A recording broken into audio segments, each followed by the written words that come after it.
एक सेकंड के लिए सोचिए, पेट्रोल की प्राइसेस बढ़ती हैं तो सबसे पहले माइंड में क्या आता है? मिडिल ईस्ट में टेंशंस चल रही हैं। Make sense, right? बट फिर आपको पता चलता है कि अमेरिका वर्ल्ड का नंबर 1 ऑयल प्रोड्यूसर है। अगर ऐसा है तो अमेरिका मिडिल ईस्ट से ऑयल क्यों खरीद रहा है? जब खुद का इतना है तो इम्पोर्ट क्यों?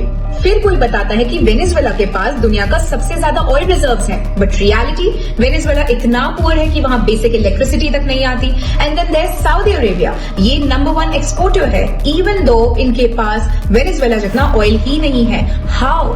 ये तीनों बातें 100% सच हैं, बट सुनने में बिल्कुल कॉन्ट्रडिक्टरी लगती हैं, क्योंकि हमें ऑयल की एक्चुअल मैकेनिक्स कभी ठीक से समझाई ही नहीं गई। So let's dive in. जब ऑयल जमीन से निकलता है उसे कहते हैं crude oil. This is black, sticky and completely raw. इसमें से आपको डायरेक्ट कुछ नहीं मिलता, ना पेट्रोल ना गैस। इसे कुक करने के लिए हम क्रूड को भेजते हैं रिफाइनरी में। रिफाइनरी बेसिकली एक जायंट प्रेशर कुकर की तरह है। क्रूड को हीट करते हैं और अलग अलग टेम्परेचर्स पे डिफरेंट चीजें इवेपोरेट होकर निकलने लगती हैं। सबसे पहले निकलता है लाइट स्टफ, वो बनता है पेट्रोल। थोड़ा हैवी साइड पे जाओ तो डीजल, और जो बाई प्रोडक्ट्स बचते हैं उनसे बनती है आपकी LPG, that's liquefied petroleum gas, that red cylinder जो किचन में रखा हुआ है। अब इसी की एक गैस फैमिली भी है, natural gas, CNG that is compressed natural gas, and LNG that is liquefied natural gas. Natural gas direct जमीन से निकलती है, which is mostly methane. CNG वही गैस बस हाई प्रेशर पे कंप्रेस करके गाड़ी के टैंक में भर दी जाती है। एलएनजी वही नेचुरल गैस, बट इसे -162 डिग्री सेल्सियस पे ठंडा करके लिक्विड बना देते हैं। क्यों? क्योंकि लिक्विड फॉर्म में ये 600 टाइम्स कम जगह लेती है, तभी इसे शिप्स में भर के ओशंस क्रॉस करवा सकते हैं। बस remember this simple chemistry and the rest of the logic will perfectly fit in. अब आते हैं उन तीनों सवालों पे। Paradox number 1, America number 1 producer है, फिर भी मिडिल ईस्ट पे डिपेंडेंट क्यों? अमेरिका डेली रफली 13 मिलियन बैरल्स निकालता है, बट उनकी खपत that is consumption 20 million barrels की है, तो 7 मिलियन का गैप तो वैसे ही है। बट असली ट्विस्ट क्वांटिटी का नहीं, क्वालिटी का है। यूएस का ऑयल शेल से आता है, मतलब पत्थरों या सेडिमेंट्री रॉक्स को तोड़ के।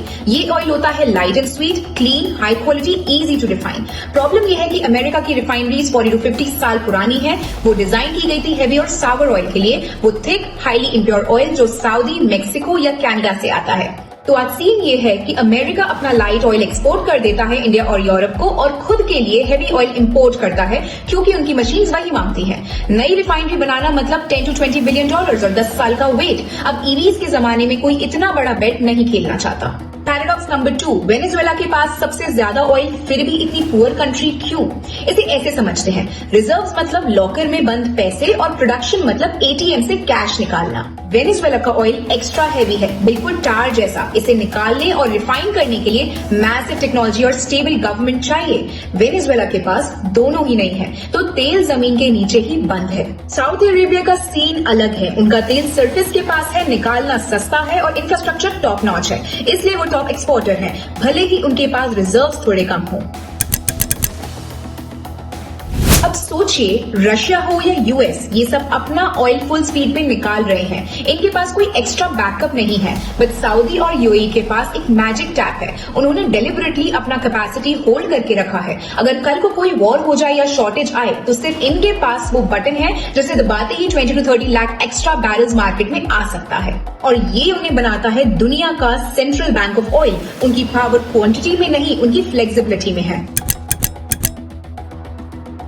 इंडिया का क्या सीन है? हम अपना थोड़ा बहुत ऑयल निकालते हैं मुंबई, हाई, राजस्थान, गुजरात से, बट वो हमारी जरूरत का सिर्फ 10% है, बाकी 90% हम बाहर से मंगवाते हैं। और यहाँ एंट्री होती है जामनगर रिफाइनरी की। ये सिर्फ इसलिए फेमस नहीं है क्योंकि ये वर्ल्ड की सबसे लार्जेस्ट है।